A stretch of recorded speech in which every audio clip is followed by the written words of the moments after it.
சென்னை தேனாம்பேட்டையில் மறைந்த நடிகரும் தேமுதிக கட்சியின் நிறுவனருமான விஜயகாந்திற்கு நினைவேந்தல் கூட்டம் நடைபெற்றது. தென்னிந்திய நடிகர் சங்கம் சார்பில் நடைபெற்ற இந்த கூட்டத்தில் நடிகர்கள், இயக்குநர்கள், தயாரிப்பாளர்கள் உட்பட பலர் கலந்து கொண்டு விஜயகாந்த் உடனான தங்கள் நினைவுகளை பகிர்ந்து கொண்டனர். வடிவேல் அவர்கள் வரவில்லையே, இதை பற்றி நீங்கள் என்ன நினைக்கிறீங்க கேட்கும். நான் சொன்னேன், வடிவேல் வீட்டில் உட்கார்ந்து இவரை நினைத்து அழுதிருக்கலாம். ஹியூமன் பீயிங் தானே, வர முடியலே நினச்சிருப்பார். வந்தால் வேறு எதுவும் சொல்லுவாங்களா, திட்டுவாங்களா நினச்சிருக்கலாம். அதான் மறப்போம் மன்னிப்போம் என்ற குணம் படைத்த விஜயகாந்த் அவர்கள் இதெல்லாம் பெருசாக எடுத்திருக்க மாட்டார்.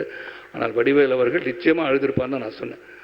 நடிகர் சங்க வளாகத்துக்கு புரட்சிக்கலைஞர் விஜயகாந்த் அவர்களை பேரை வைக்கணும் நான்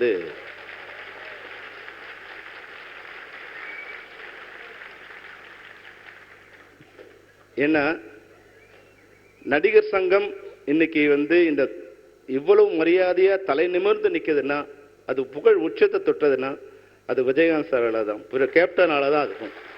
அதாவது அவரை பற்றி சொல்லணும்னா, அவர் பல விமர்சனங்களை, அவமானங்களை தாங்கி மேலோங்கி வந்தவர்.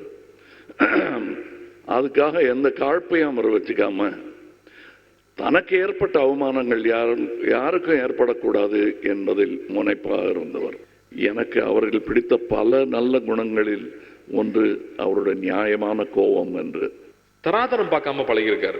இங்க இருக்கிற ஒரு சின்ன ஆட்கள்ல இருந்து பெரியவங்க வரைக்கும் அவரை பத்தி நல்லது மட்டுமே சொல்றாங்க. ஒரு ரூம்ல உட்கார்ந்து இருந்தாங்கன்னா அங்க அவரும் தரையில உட்கார்ந்துருப்பாரு, கூட டைரக்டர், ப்ரொடியூசர் உட்கார்ந்துருப்பாரு, அசிஸ்டன்ஸ் உட்கார்ந்துருப்பாங்க. எல்லாரும் ஒரே தளத்துல உட்கார வச்சு பாக்குறது என்னால நான் நினைச்சு கூட பார்க்க முடியல. அப்படி ஒருத்தர் இருந்திருக்க முடியுமாங்கிறது அது ஒரு பெரிய உதாரணமா நான் எடுத்துக்கிறேன். அவர் வாழ்ந்த வாழ்க்கையை பார்க்கும்போது விஜயகாந்த் அண்ணன் மறைவு அப்போ இருந்திருக்கணும், கூட இருந்து நாங்கள் அந்த மரியாதை செலுத்திருக்கணும். அந்த நேரத்தில் நானும் ஊரில் இல்லை, கார்த்தியும் ஊரில் இல்லை. நான் முதல்ல அந்த குடும்பத்துக்கு நான் மன்னிப்பு கேட்டுக்கிறேன். நான் உங்கள் வீட்டு பிள்ளையா நான் சொல்கிறேன், உன்னோட படத்தில் எப்பயாவது நானும் நீயும் சேர்ந்து நடிக்கணும்னு உனக்கு ஆசை இருந்தால் நான் வரேன். நீ எப்போ நீ சொல்றியோ அது ஒரு நல்ல திரைப்படமா நான் உன்னோட கூட இருந்து ஒரு தூணா இருந்து நீ இதே மாதிரி அப்பா மாதிரி ஒரு பெரிய ஸ்தானத்துக்கு வரணும்ன்றது என்னோட ஆசை.